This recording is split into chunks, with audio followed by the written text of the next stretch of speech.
Well, let me tell you something, brother. Snort, snort, snort. Kogan. Drip. Snort, snort. I got the drip. Go. Okay, here's another one. For Joon. So a lot of Phil's early rough playstyle was due to him drinking, and it's pretty funny. He had some falling outs with his friends publicly. He begged for money. He blamed everything but himself. He's tried to correct those things. Tons of YouTubers and streamers spend their money on supercars, drugs, gambling, on levels that would put Phil to shame.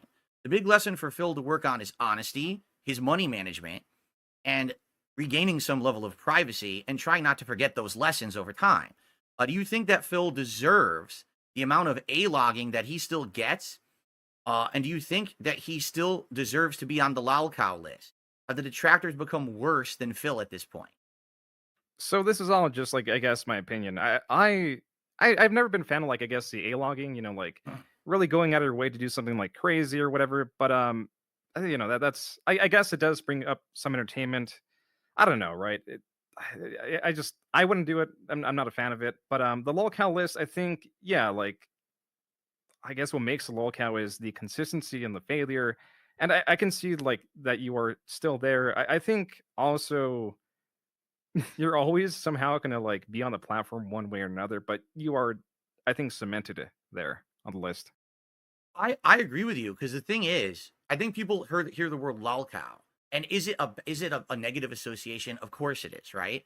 But sadly, it's not like something you can control. I mean, I wish I wasn't one, but there's always going to be these people stalking me. There's always going to be these people calling me out and bringing me up to try to elicit a reaction. And that's the very definition of a lolcow, right? Is someone who you do something to them, it gets that reaction, and then you laugh at it. So even though I feel like perhaps there's a turnaround now to some extent, I don't think I'm ever going to get rid of that stigma personally. I don't. How on earth would this crazy community of people who've been after me, right, for so long, just forget about me overnight? That's not going to happen. So to some extent, I don't think I'm ever going to shake that. Yeah, I mean, like, you just have such a history, right? Right. To shake that would be like to shake all that, and, like, people. I just thought, I don't know how you do it, frankly. If you became a different person overnight, it just even then, like, I don't know. I don't know. It's just kind of like stuck there, I guess. Yeah. And it's tough. People tell me, well, ask me, how do you keep doing it after 16 years when every day you're going to go on the internet and someone's going to be up in your ass about stuff? And it's like, listen, you know what it is, honestly, June? I just get immune to it. I've been doing it so long. It's kind of like you get desensitized. Like, I know people are going to talk shit about me every day, no matter what I do.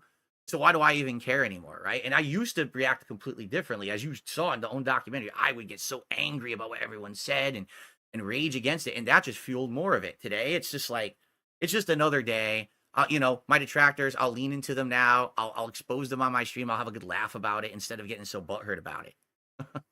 Yeah, like, I guess desensitization, I guess, is what you call it, right? It's like Yeah, you're exposed to it so much, it's like whatever kind of deal. exactly. Here's an interesting one. So, I mean, you've done now a lot of documentaries. Based on, the stuff you've seen, what is your opinion on what would be considered like a success and a failure in the online space? A success, as in, like, a creator, or, like, what do you mean? That's a good question. Like, I don't know. Like, I guess what I would say is you've covered so many people. Do you feel like some of these people are successes? Do you feel like they're all failures because of the things that you've covered in the docs? You know what I mean? Like, what's your criteria of judging if someone's, I guess, winning at life or if they're failing? Oh, well, I mean, like, that just goes into, like, your own personal beliefs and my personal beliefs, and I think that is, like, a bit of control. So, if we're, like, just going off my personal stuff, I think Jake Paul is an example of a success, right? I think he does what he wants. He has a lot of money. I'm sure, like, he's close to his family. People may not like him, but I don't think it bothers him too much because, again, he is in control and he's, like, free, right? I think, like, the reverse would be, someone who is stuck, right? Who cannot really do much outside of, like, content creations. I don't know. There's definitely a lot, Phil. There's definitely a lot. Do you think I'm stuck? I think you like it there. You like being stuck. You know what I mean? Like, Well, I love what I do. I absolutely love this is the best job I ever had. Even with all the shit that I go through every day, dude, this is the best job I've ever had. I'm my own boss. I make my own schedule. You know, I love video games. I love hanging out with people. So even though you could say I'm stuck in a good place. It's not like I'm stuck and I hate what I do and I'm miserable doing it. Like I've been telling people, and a lot of people don't believe me, my life today is so much better than it used to be. Like I have a loving wife, a great family, and personal life behind the scenes. I love my job. So why wouldn't I, not let this shit get to me? I'm not, why I have so many things to be positive and happy about. I'm not going to let all that toxic shit get to me. But I think what happens is a lot of people look at other creators and say, that guy looks like he's stuck, like he's miserable. He doesn't want to turn on that camera today, but he knows this is the only way he can make a buck. So they see that and they do those levels of comparison. And I guess with the people you've covered, some people would argue some of those people are stuck and they're miserable and others aren't. And I think that's what this person was kind of getting at. Like, do you think that anyone like you said, that's a great example. Jake Paul, he can do whatever he wants, right? He's filthy rich. He's immune to anything. You could say the guy's the biggest scumbag on the planet. Do you think he cares? He just rolls over another $1 million in bed. So it's not a big deal. But there's other people who get endlessly stuck in this cycle of, I got to go on camera today. I got to make another buck. I think people can look at that and be like, well, that's a failure. I think I'm somewhere in the middle, honestly. I don't think I'm a success, but I do think I see myself as someone, at least I'm happy with what I do. I'm happy with being stuck. Yeah, I mean, like to that, like that's all personal, right? Like that's all into personal belief. But one of the other things is like you said, you were like desensitized to it. So like, how can you really like reflect to a more normal life where you can go out and not have the fear of someone recording you, or like have friends that don't know about your history? There's a lot of things that like I guess you're more like you said, like desensitized to, right? Like I, I think you don't know like or weren't at least recently exposed to those like facets of life, if you know what I mean. Yeah, dude, I sat here making content on my stream, not interacting with anyone outside of my personal family, my wife and everything. Literally the stream that was it. And now that I've had opportunity to reach out, I've been on Kino Casino a couple times. Those guys have been awesome to me. We did the react to your Rich from Review Tech USA documentary together. I've had Keemstar on the show. I got you on the show. We got all this stuff going on. It's a breath of fresh air. It feels like now things are more possible. And that's a great thing, being stuck, but now I'm doing better things. I'm being more social. That's what it's all about. And people didn't want to touch me with a 10-foot pole for the longest time. But now that's starting to turn. And I'm appreciative. I'm so appreciative that you came on today, man, because, I get it. It's the drama sphere, dude. And a lot of people, oh, Phil, I don't want to talk about that guy. I don't want to have any association with him. But it seems like now it is turning for the better. And that's a great thing. Oh no, yeah, no, for sure it is. But like to that too, it's I there's definitely a difference between like online interaction with creators and like meeting them in person without like I guess viewers and such, right?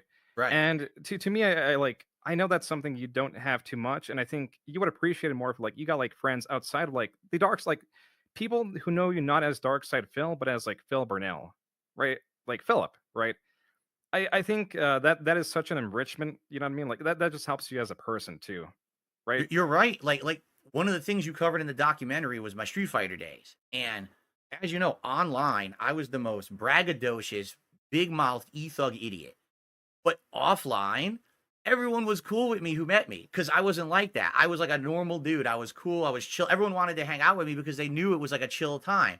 And you're right. Having those in-person relationships, friendships, interactions is very meaningful, especially when it's outside of the public eye, outside of the online space. To have an existence outside of this online persona, that's why in the last few years, since I met my wife, we're married, our private life is private. Like I barely tell anyone about the stuff that we do because it's no one's business. I like having that private side. It definitely adds to your overall enjoyment of life, I would say, and your sanity too, to have something that's not public and everyone's always talking about. Yeah, I mean, like at the end of the day, like you just want to be a person. You know what I mean? Like, and I get that aspect. Okay, a couple more questions, and then we'll probably wrap it up. Now I think the reason this person asked this question, this is the direct follow up to a question that I asked Craig last week during my interview with him. I asked Craig, when you were preparing for your interview with me, who did you talk to? Did you only talk to my detractors, or did you also talk to fans and positive people? This person is asking to you, when you were researching DSP, did you interview an equal number of both critics and fans? Like, what was your methodology there? My methodology was to like, I guess how I'm approaching these videos currently is there's a lot of people that like dislike you, and I feel like some of them are kind of like crazy. They're insane. And a lot of them have like genuine, like the other like section do have like genuine reasons to dislike you because you directly slighted them one way or another.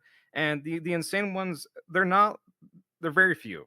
They don't exist in large numbers, but they're very loud. And the people who have like they get mixed in, right? So the people who have like general like criticisms of like, you directly, you know, doing something not favorable to them, I try to reach out to those people so they can be like reached to a general audience like better. Like if I'm reviewing someone who just like hates you and like wants to kill you, I don't think that's going to reach a general audience. But if I reach out to someone that, like, let's say the PC thing, I think that's a bit more tangible and such. But as for the question, I reached out to as many fans as I could. It felt like a lot of them were like afraid and want to be anonymous because they do Right. get some harassment and such.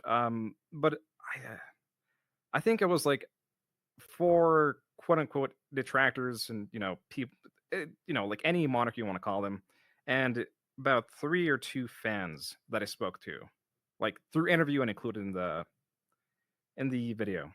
Right. Yeah, I mean, my fans have been through the ringer just like me.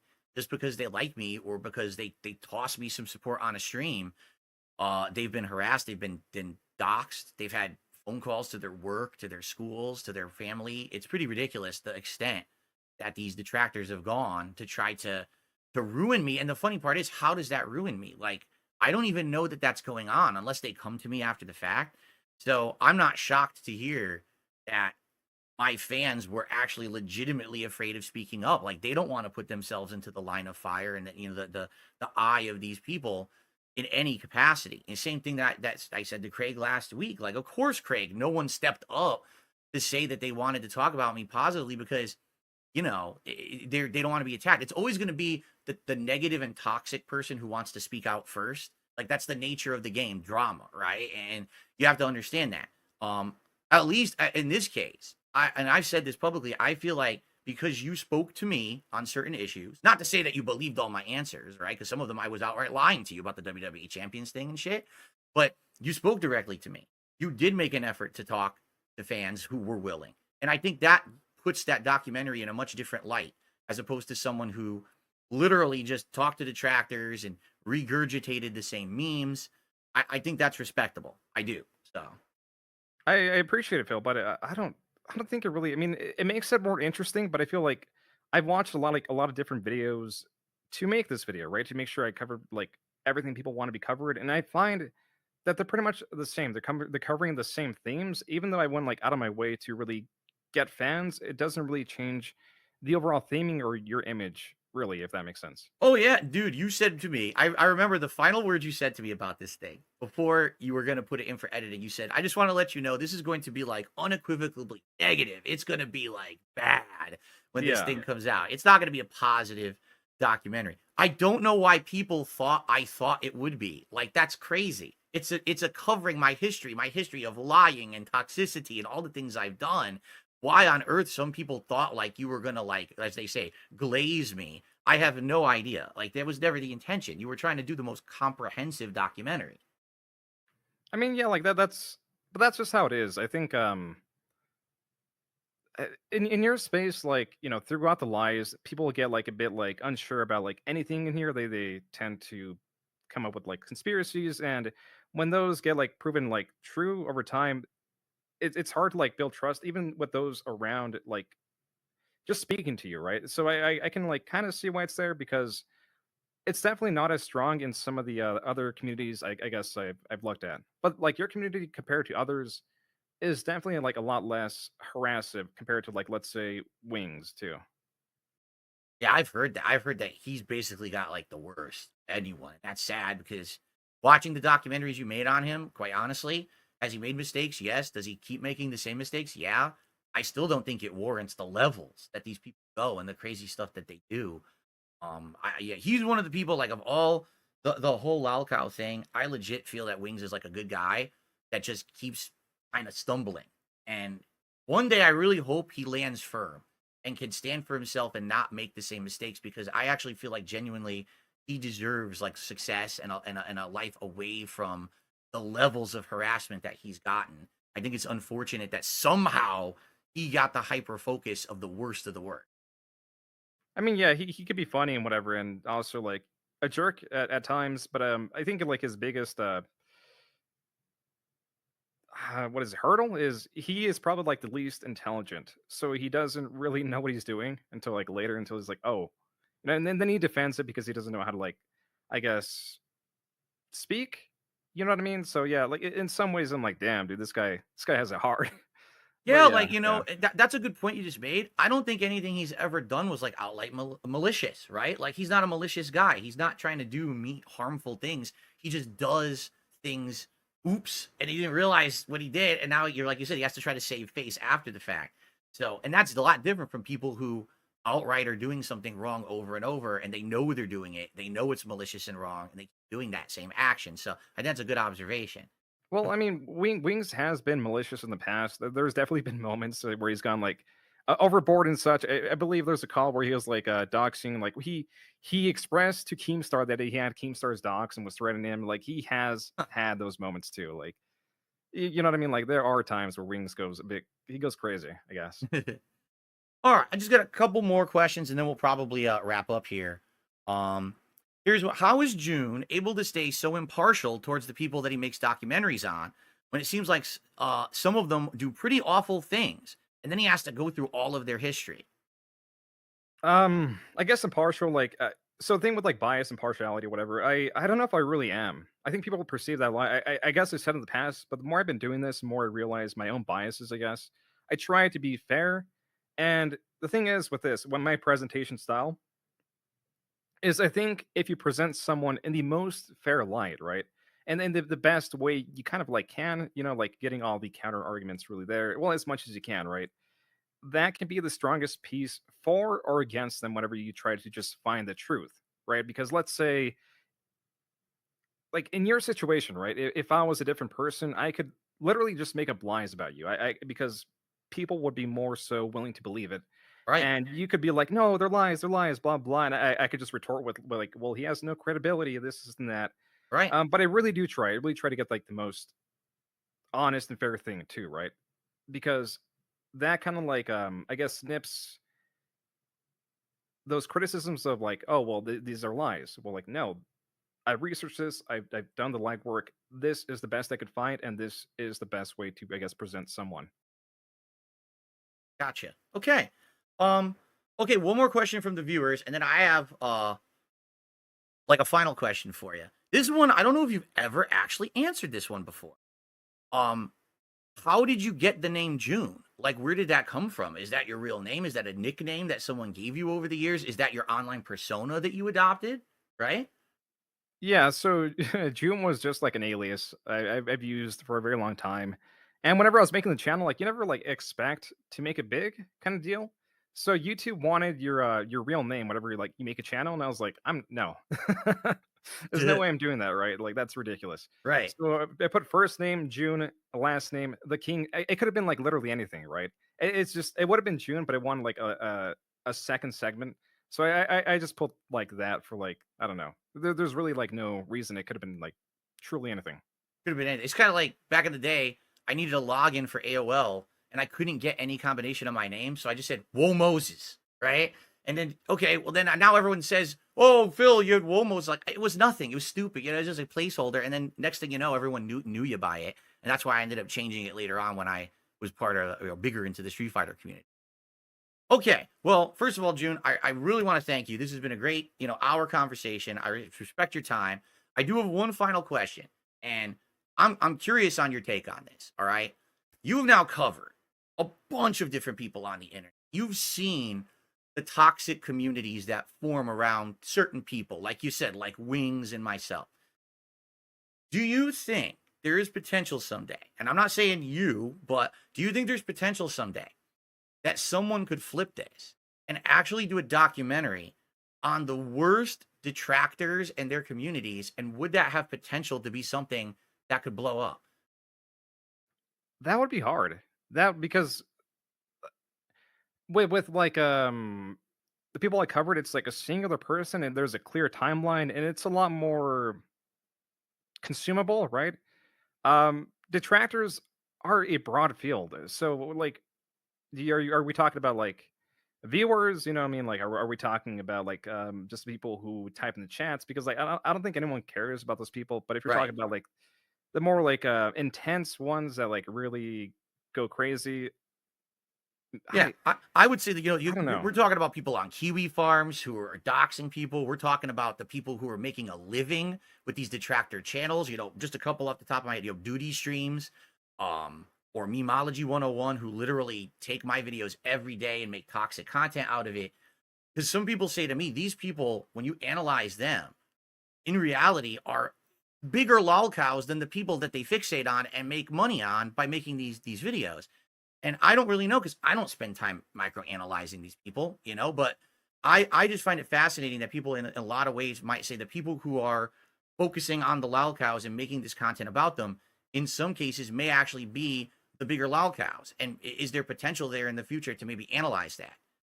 I think there is some, but the draw of the average person is they want to be entertained. They want a clear cut story about like, especially like an internet figure or someone of like more prominence or like who really blew up and like you would be focusing on such a like marginalized of the marginalized, right? Yeah. Such a unique kind of person that doesn't really represent anyone, and then like these more like intense people also kind of like bounce around. So it would be like really difficult, and I just I don't really currently see that. I guess there is just also the level of intensity would be like more comfortable than I think. Like how do I say this? People online, right? Let's say you, Wings, Boogie, right? You guys are funny and entertaining in your own way, right? But someone online who does like really crazy stuff might not be as consumable to the average person. It might be more so too disturbing, and maybe the average person doesn't want to see that, which also affects the market. So currently, I don't really see that, if you know what I mean. No, I get you. I like I thought about it, and I'm like, that it would be such an endeavor, like as arduous as it must have been to get enough for a 4-hour documentary about me. Like it would be like really like grasping at straws to try to get enough information, first of all, about these people, and then to formulate. Like I would think the only way it could even be done, like you couldn't even do a video on one. Maybe it would have to be like a documentary of like, here's the cornucopia of the worst detractors of this person and what they've done. It would have to be like this super video to put it all together to try to retain interest. Because you're right. I think on surface level, these people aren't that interesting. They're just kind of pathetic, a lot of them, the way that they act, you know. It's a difference between you make fun of someone in a chat or you laugh, or you're literally trying to ruin someone's life. And by the way, you're getting money on that because you're monetizing the video at the same time. But yeah, I agree with you there that I don't think that there would be enough at this point unless there was like really intense research done and maybe like a super video. Yeah. Well, I mean, I don't know. It's just there's so many aspects to it, but I don't really know of any like intense ones that really like monetize their videos or really like that's the thing. If you're gonna like be doing like let's say sending the police at your residence, right? You're not gonna be online or easily accessible or really have that much of a history. But that being said, I don't really see these people, I guess, making these videos. I guess, right? They yeah. It just seems like a different field. Right. All right. I got the drip going. I got the drip going. I got the drip going. I got the drip going. I got the drip going. I got the drip going. I got the drip going. It's like a faucet that's dripping. You can't make it stop. So what do you want me to do? Have a mute button that every second I'm tapping the mute button just in case I'm gonna have to clear? Like, this is what I mean. These dumb kids. This is what it is. It's dumb kids.